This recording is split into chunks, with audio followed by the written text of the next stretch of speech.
We all like to get together, to meet, to talk, to people watch. It's a natural part of being human.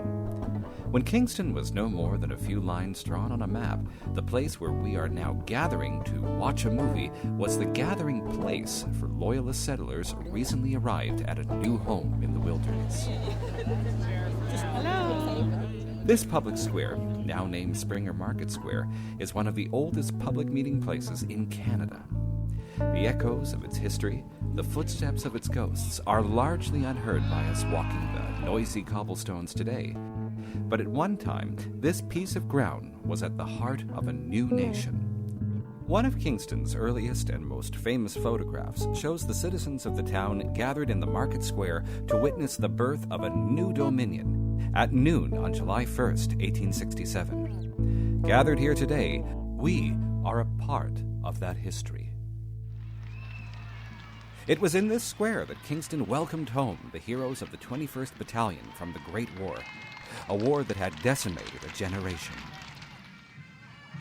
Queen's freshman medical students were initiated, wearing wooden barrels here in this square.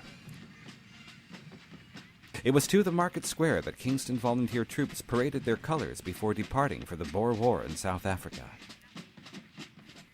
This market is the oldest in Ontario, serving for over 2 centuries as an important place for trade, commerce, and socializing. The limestone walls of the market square bear mute testament to those who gave so much towards building the city and the country we call our own. It is, in fact, a living museum. Kingston City Hall was built during the wave of euphoria which washed over the town in 1841, when it was declared the capital of the United Provinces of Canada. At the time of its construction, in 1844, it was considered the finest civic building in North America. Kingston City Hall was constructed at the height of the Industrial Revolution. The City Hall building was soon surrounded by steam locomotive tracks, electric streetcar lines, steam barges, and paddle wheelers. It was rail transportation, most of all, which united Canadians and made a nation of a scattered collection of towns and villages. The Grand Trunk Railway Station was Kingston's connection on the Transcontinental Railway. Those 19th century train stations, which survive today, provide us with picturesque architectural examples of the optimism of the age of rail. In the shadow of the market square, St. George's Cathedral, home of the Church of England in Kingston since the city's founding, has stood as a monument to the importance of British influence on Kingston society. The present building, constructed in 1825, has evolved over the years and remains as a reminder of our Loyalist roots.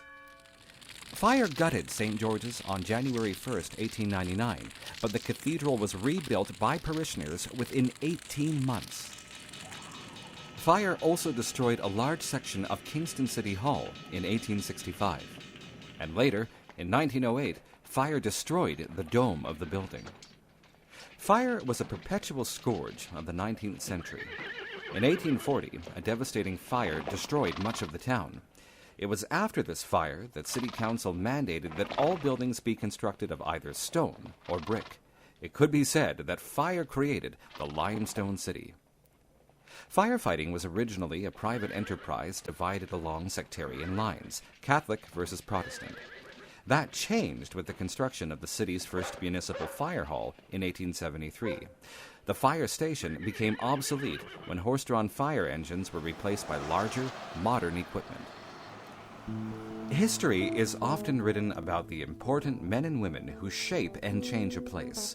But it is equally important to recognize that a place also shapes and changes the men and women who live there. This place that we call Kingston has shaped us in ways we are seldom aware of. Viewing photographs from Kingston's past is like browsing through our family photo album. We are reminded how much we have in common, how closely related we are to those who went before.